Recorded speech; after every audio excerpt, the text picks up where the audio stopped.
Okay, so on the upside, it wasn't as bad as The Last Jedi?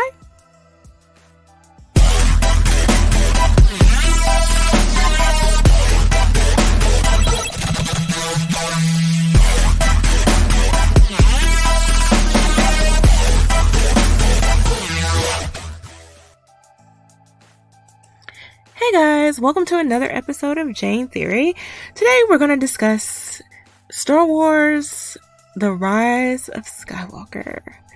Now, full disclosure, I'm not a fan of the sequels. I did enjoy some aspects of The Force Awakens, namely the new characters, Rey, Finn, Kylo Ren / Ben Solo, and Poe Dameron, and I was genuinely excited about there being a new generation in the Skywalker legacy.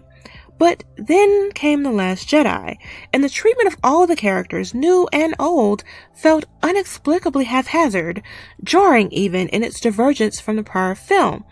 Moreover, the lack of commitment to ensuring a cohesive, well-written story, one that paid homage to Luke, Leia, Han, literally heroes in the saga, was downright disrespectful, to put it mildly, and outrage on the part of fans was swift and relentless, and justifiably so.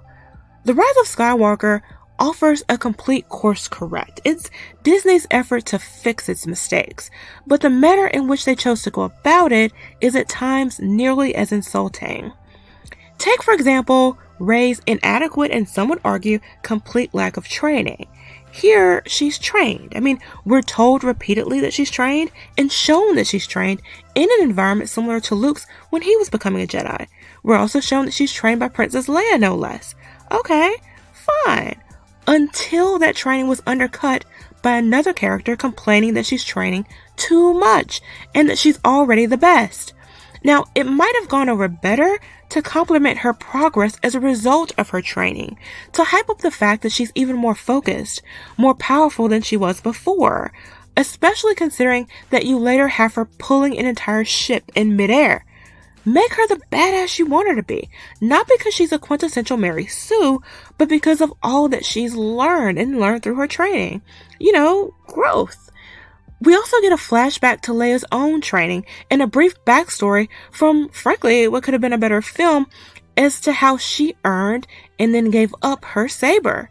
Leia training under Luke and then training Rey would have made for an epic storyline in theory. It just wasn't well executed. Related to that is, of course, Reylo. And look, I'm not entirely against Reylo as a thing. I like Twilight. So there's that. It was just so sudden. What did Ben do that would cause Rey to want to kiss him? He's always reached out to her, but for the purpose of power. There was no apparent indication of love, even displaced on his part. I get that he's hurt. He killed his father, he broke his mother's heart, and Rey's always felt abandoned. They have a ton of emotional baggage. They also have a common enemy, and by this time in the film, they become allies. But boyfriend and girlfriend? When? I would have preferred that Ben had shown some affection or conflicting feelings for Rey in The Last Jedi, not just reaching his hand out and asking her to join him for purposes of uniting their power and ruling the galaxy, but something much deeper. Then not only Reylo, but Ben's decision to give his life for Rey's would have made more sense. The romantic relationship part was just too underdeveloped for me. And then there's Finn. Finn was and remains a fan favorite, and I don't know anyone who didn't expect a better story for his character, including the actor who portrays him. This is because he had such an interesting background, a stormtrooper turned resistance fighter, and after seeing him wield a saber, many imagined he might become a Jedi. As it turns out, we're shown that Finn is Force sensitive, which is really cool, but we can only imagine how that might have been developed if it had been confirmed earlier. Worse yet, Finn's uniqueness, his one-of-a-kind nature, was undermined by the fact that he meets another former stormtrooper whose entire unit rebels. For me, this was a bit of a letdown. I would have preferred his entire character arc, including his decision to desert, been connected to this Force sensitivity, and to have that storyline explored more fully. I definitely did not like how Finn was given meta commentary, repeatedly questioning Poe the way we, the fans, question the sequels as to how he knew how to do things, or having Finn compliment himself for his ability to ride the space horse like a champ after just one lesson. And we cannot forget the treatment of OG characters. Now, this is addressed in this film to some degree. Luke is still gone, but does reappear to give his sage advice and admit he was wrong to just disappear and become a grumpy, frumpy shell of himself. Something entirely out of character. A winning retcon would have had him wake up and it was all a dream. Maybe he was the one having a bad dream and Ben is standing over him with a saber. But instead, he intervenes in Rey's decision to follow down that same path and sends her back out with a bit more confidence, which I appreciated. We also get a touching funeral for Leia, a send-off we did not get for Luke or Han. Lando was introduced as this respected general. People were asking him for advice. He was showing them how to do things better, given his considerable experience. Basically, we get a kind of honorable treatment for Lando that we wanted but didn't quite get for the other three. And last but not least, the important theme of family. Star Wars is what George Lucas himself described as being all about family problems, which is why the idea that Rey was a nobody was almost instinctively rejected. Why some people took issue with this concept and actually wanted Rey to be unrelated to anyone in the existing canon is beyond me. Now, the decision to make her a Palpatine may not have been the best one, but I get what they were going for.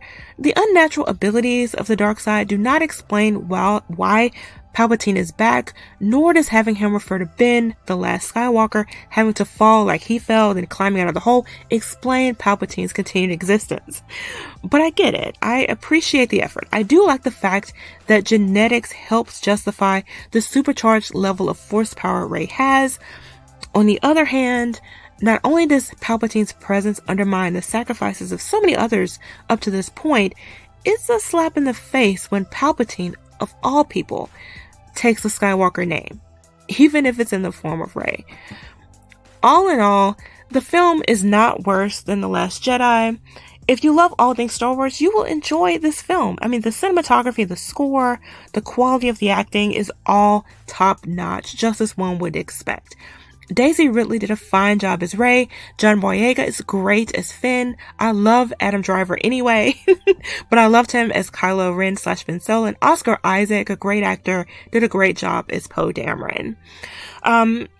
If you like The Force Awakens, but you didn't like The Last Jedi, then you may perhaps appreciate the effort spent reversing course here. And if you hate the sequels with a passion, you will find this too sad and distasteful. For those who hate this film, though, because of its retcon, let me just say this. Call it fan service if you like, but we're consumers. We're customers. We're people who have spent a generation invested in terms of time and energy and money in this franchise that Disney chose to acquire. Star Wars would not have the value it has without the OG fans.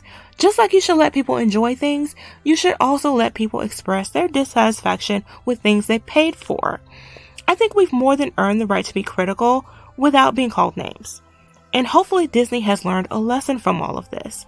From the looks of The Mandalorian, they have. And I'm glad. Okay? So that wraps up my review of this film. Tell me what you think. Did these retcons help or hurt the trilogy?